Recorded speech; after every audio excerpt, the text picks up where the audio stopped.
Bore da a chroeso I Golwg ar y Garawys. Good morning and welcome to A Look at Lent. Today, on the Tuesday after Mothering Sunday, we welcome Heather Witt, Diocesan President of the Mothers' Union in St David's Diocese, as our guest. Good morning, Heather. Good morning. Lovely to have you with us. I'm delighted to be here. Thank you very much for inviting me. Thank you. We're going to begin this morning with a short Bible reading. It's actually the Gospel reading for Sunday, Mothering Sunday, and it comes from Luke chapter 2, verses 33 to 35. And the child's father and mother were amazed at what was being said about him. Then Simeon blessed them and said to his mother Mary, "This child is destined for the falling and the rising of many in Israel, and to be a sign that will be opposed, so that the inner thoughts of many will be revealed, and a sword will pierce your own soul too." We're going to come back to that reading at the end of our conversation. But first of all, I want to ask Heather, how long have you been a member of the Mothers' Union, and what attracted you to join in the first place? Well, actually, I've been not a member of the Mothers' Union as long as I thought I'd been. As a child, my mother was what I would call a big Mothers' Union member, and I used to go along to Mothers' Union meetings with her. And I thought I had been a member for 40 years next year, but I came across my enrolling card. Oh, yes. And in those days, you had to be a member of the Mothers' Union for 1 year before you were enrolled. So I wasn't enrolled until the 3rd of November, 1982. So I won't receive my certificate next year. It would be the year after. Oh, It will be next year, yeah, because I thought it was this November I was going to get it. It'd be the year after. So 40 years. And what attracted, again, it was my mother. Brian became an ordinand and went to Llandaff Diocese to train in St Mike's College. And we moved up into, that was my eldest son Andrew and myself, we moved up into Mountain Ash because I found the first year Brian was in college, we were living back on the farm in Surrey-side. I just was so lonely. So I thought if I moved up to Llandaff, it would be better, because in those days the ordinands could come out from college at 9 o'clock at night.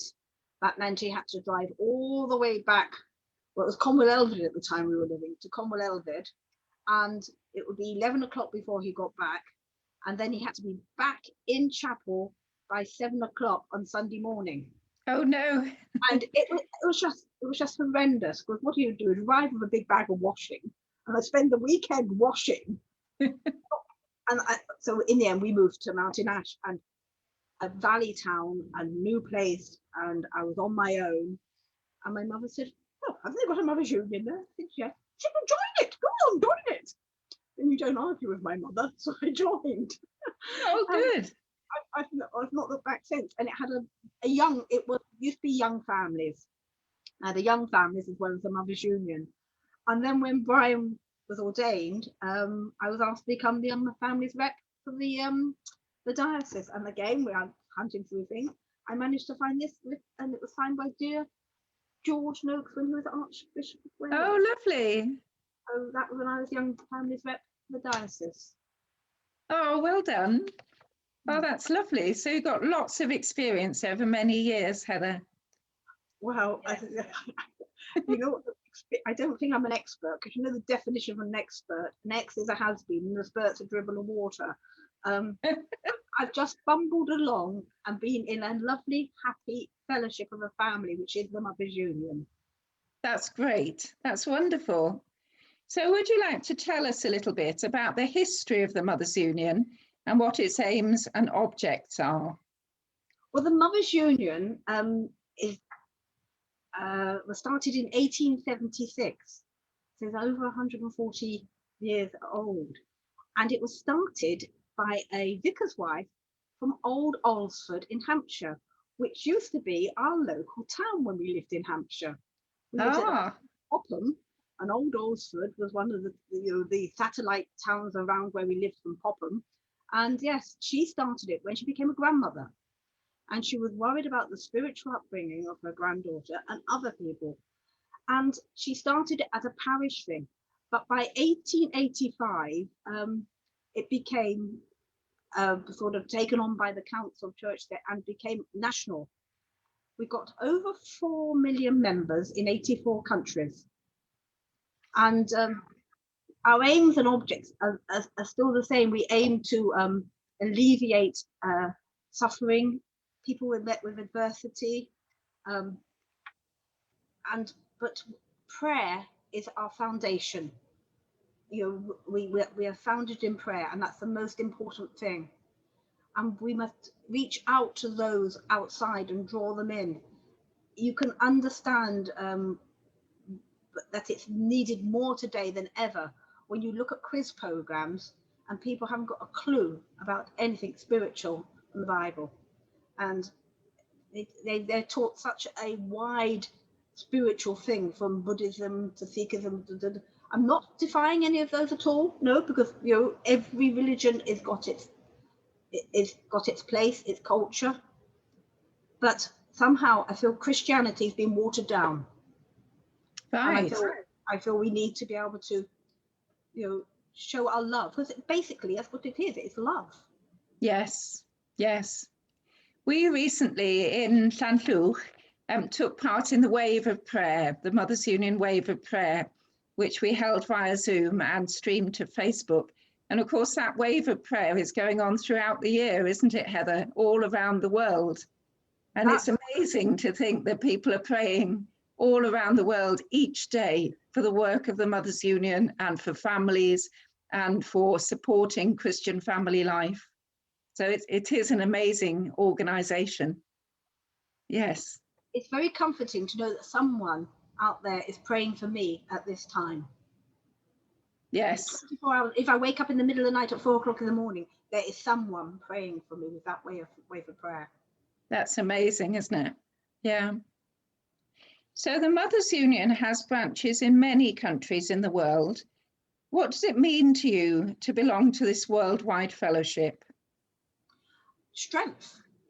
I think it's the strength that we know, and the fact that if I was to go to Canada to live, or find myself washed up on the shores of either Australia or New Zealand, there would be Mothers Union there, and that we've all got the same aims and objects. We've all got our passion, and to make sure that people that we can conquer poverty, we can conquer inequality and injustice, that everywhere in the world these aims and objects and projects have been put into force. Yes, that's a very important part of the work of the Mothers Union, isn't it? Yes. And when I've been to Uganda and visited there, I've seen some of the projects that the Mothers Union members have been running, and I've been very impressed with the way that they have impacted on their local communities and helped particularly women and girls to find their way in life. So would you like to tell us a little bit, Heather, about some of the projects that the Mothers Union runs overseas, and how can we support them? I think one of the things that really impacted me was the literacy project, because we take literacy for granted. I know there's some people even today still have trouble with literacy here, but most of us can pick up a letter and read it, or to pick up a paper. And there's one particular woman that was receiving a letter and she couldn't read it, so she handed it to somebody else and they read it, and it was to involve money transfer, and she couldn't get this particular woman to read the letter for this time, so she asked somebody in the Mothers Union to read it. And what was happening, the person number one was embezzling all this person number two's money. Oh, no. But by being a Mothers Union member, she taught her to read, and from there she went on. So it's so important, that that this woman could read what was happening and not relying on anybody to do it. And the Mothers Union have got the literacy program to empower them to be able to live their lives, also to empower them to do business. it's no good pouring funds into somewhere, but continually, yet not generating anything from those funds. So the women have then been given the money to set up cooperatives, like buy a cow, chickens, and then Yes. to be able to support their families. And then the money generates. It's a bit like the parable of the chap that goes and puts his talents in a field and then digs them up, 10 years later, and they haven't done anything. We've got to make sure the money is generated. Another one of the projects we did here in St David's, we sent sewing machines out to Malawi, to an orphanage, and of aged children, and they taught the girls then to sew. Another one was they have what we call community development coordinators that go and check on all of these various projects. And someone was growing a product in the field, a plant that needed a lot of water. But by the time she travelled from her hut, which is living down to the field, quite often the water had drained from there, and the crop was spoiled. So they said, well, why don't you dig a big pit nearer the house, run a channel so the water can come into the channel, and then you can keep an eye on your crop, which she did. Common sense, but Yes. She didn't realise what she did, but she Yes. needed someone to direct her. And Yes. that's where all the Mothers Union funds go to. We raise for overseas to pay these coordinators so they can get the people back on their own feet, so they can manage their own businesses.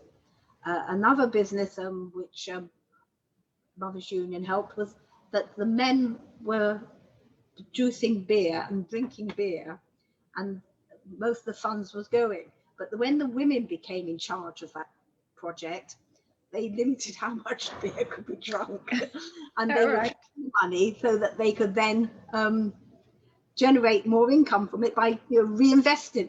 Yes. That's the key of it. Reinvestment to all these projects that they're funding. Don't keep pouring it in. You've got to make sure it's reinvested again. Yes, definitely. I've seen some of the projects in Uganda. I've seen a sewing project that the Mothers Union have run there, and also a heifer project where they look after a heifer. And then very often, when the cow calves, the calf is passed on to another, and then it just perpetuates over and over again, and it helps them to support their families and look after their children. It makes a huge difference in their lives, which is really great. Yeah. And the Mothers Union does some good work here in this country as well, doesn't it? In this diocese, in Wales as a whole. What kind of projects are our local members involved in? We've teamed up in the Diocese of David's with Plant Dairy. We're very involved with Plant Dairy now, and we have Afia holidays, which is away from it all holidays, where we have caravan holidays either in the North Newquay or down in Kiln Park, where we offer holidays to families there. But we found in the last couple of years we can give more by providing coaches, a day out for many families which Plant Dairy. We make sure that Plant Dairy have the sufficient funds to hire a bus or a coach to take them, and by doing that we can help so many more families. We also run craft sessions with the women. We've got Pembroke Dock, we've done some up in Ammanford and Llangennech, and I do quite a bit up in Pencarder. And at the moment, I'm doing virtual ones online with Plant Dairy. So that's good. Session. Other projects we're running, of course, we've got the indoor members who pray for us daily. We shouldn't forget that they're our powerhouse, our indoor members. We've also, some of the other projects is we knit teddies and crossing the pockets. We've got one member up in Cardigan who has knitted so many crosses in the pockets. I'm sure your husband's been inundated with them. Yes, we've had lots of those to give out to people in the hospitals, yes. Because they give comfort. Yes. And somebody's given them something tangible. Something yes. they can hold. Yes. We also support the mission to seafarers by providing hats and mugs and yes. Unfortunately, the centre has closed now in Milford, but we've got plenty of people who know where to take these things. So, though the centre's not there, Lorna, who is in Stainton Parish, she has managed to get them out to the ships via her contacts down there. Oh, that's brilliant. That's good. Because it's been a difficult year, hasn't it, with all the lockdowns? And many branches of the Mothers Union have been unable to hold their usual meetings. So how have you been keeping in touch with members? And what encouragement can you offer as we look to the future? This is a very, very tricky question. We've had quite a few Mothers Union members saying, oh, we're not renewing our subs. We didn't get anything out of it. Now, let me say here now, publicly, it's not what you get out of it, it's what you give. And I've been a member of the National Trust for years. I haven't been to a National Trust property this year, but it's still got all the people to pay for, looking after the buildings. And it's not what you get out, it's what you give. And isn't it better to give than to receive? So we have been giving them. We have done on Zoom meetings for our diocesan get-togethers, gatherings. We don't call them councils any longer. It sounds too official. Mothers Union members gatherings. So we've done a couple of those, and we've had people come to those who haven't normally come because they haven't had to travel. Oh, that's brilliant. If you can conquer the internet, now there's nobody more of a numpty with the internet than me.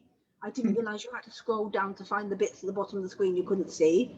So it's all a learning curve. So we do services. We've done a beautiful wave of prayer. We've got Lady Day coming up now on the 25th. We'll be doing another diocesan Zoom Lady Day service. We've done the 16 days actions against gender-based violence. We did that. Yes. And we're very much involved. And next year we're going to give that this year we're going to give it a big push around the diocese, because it is something that needs to be spoken. No more 1 in 3. That's one of the mottos that the Mothers Union have come up with, and we're going to stick to that. It's got to be spoken about. We've also managed to make sure that the refugees we have are well stocked. The baby bundle has continued. That's been well stocked. If you can't go on to internet and listen to these services, Lorna down in Haverfordwest, down in Stainton, has got a telephone link, so you can phone up. We've published Tylee Non on as an email, as an e-book, but if you can't get it, she's given a phone number, so you can phone up. You can listen to the chaplain's message, you can listen to my message, you can listen to all the other bits and pieces via the telephone, and it's pence to listen to, so you needn't be out of the loop. And of course, I've been running my craft group all through lockdown, which is open to anybody. Just send me an email. We do simple crafts which can be done in half an hour. We've been working on junk journals. The junk journal. Right. Junk. It is literally junk. So wow, amazing. And you just pretty them up. And of course we've been praying together. And yes. We don't need the internet. God has got a direct line. Yes, that's right. Thousands of years without Zoom, so we can manage. That's very true. That's really good. And I love that idea of being able to phone up and listen to Tylee Non. I think that's really, really creative and wonderful, actually, because not everybody is comfortable with Zoom and the internet and things, and not everybody has internet access, as you say. So that's really good. So coming back to our Bible reading for today, which comes from Luke's Gospel, the reading where Jesus has been taken to be presented to the Lord in the temple. And the elderly Simeon says these words to Mary, This child is destined for the falling and the rising of many in Israel, and to be a sign that will be opposed, so the inner thoughts of many will be revealed, and a sword will pierce your own soul too. We're reminded in that reading that Jesus was brought up in a loving family. He had Mary and Joseph to look after him. But of course, that's not the case for everybody around the world today, sadly. And Mary Sumner's concern for marriage and family life is just as relevant now as it was in her day when she founded the Mothers' Union. So Heather, what can we do to support families in our communities today? Big question, this one. Very big question. We can pray for them. That's the main thing I think we ought to remember. Even if you cannot offer anything physically, we can still pray for them. You can guide them. You can be there to help families. If you see a need, you can also guide them to the various agencies that can help them. You don't want to be too much like a bull in the china shop. You've got to be very careful how you go in. But we offer so much, with this friendship. I've seen the decline in members, and I feel that young families of our section of the Mothers' Union that should have never been closed. And I feel that we want to offer our love and support to young families, and we're thinking about starting it up again, but a non-fee paying. To come along, coffee and a chat, bit of advice, and to be there, to be mothers. That's a great idea. To these people, yeah. Because after all, that's how Mary Sumner started herself, wasn't it? When she saw the need around her and gathered the young mums together. Yeah, I think what used to be called young wives back in the day, but we need just families, because you get dads as well looking after children, and the Mothers' Union is open to anybody who's been baptized and believes in the Trinity. But we ought to outreach to these people, and I think that's where the Mothers' Union and St David's really ought to be now concentrated, outreach into the young families, and not to make it too regimented, but just to offer love and support, coffee and a chat, a voice, especially now that we've been in lockdown for so long. Even if it's just to go around and sit with them in their garden and talk to them. That's a great idea, Heather. That's great. Godly play in the cathedral before lockdown, and we found that the number of people would stop and listen to the stories of godly play, which, and gathering children. And we hope to be able to, once the cathedral's open, we hope to go back and do that again. It's just one little story, if I've got time to tell you about.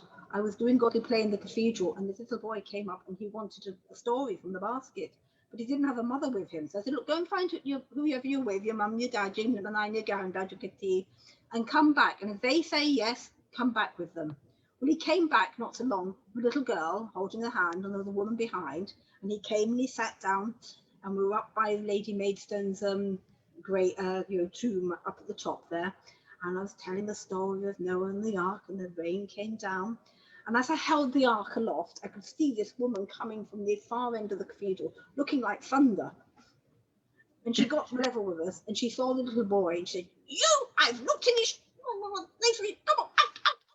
I turned to the woman who came with the little girl. I said, is he yours? No, she said, I don't know who he is.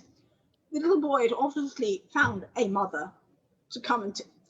All right. As he was being dragged screaming from the story, I said to the little lad, never mind, Cariad. Jesus did the same to his parents. He got lost in the temple.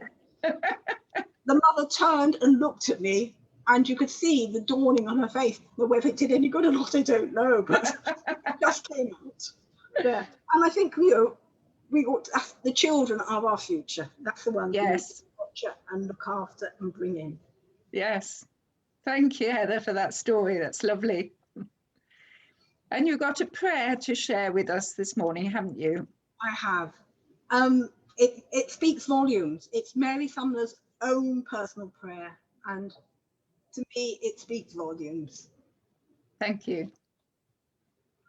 All this day, O Lord, let me touch as many lives as possible for thee, and every life I touch, do thou thy spirit quicken, whether through the word I speak, the prayer I breathe, or the life I live. Amen.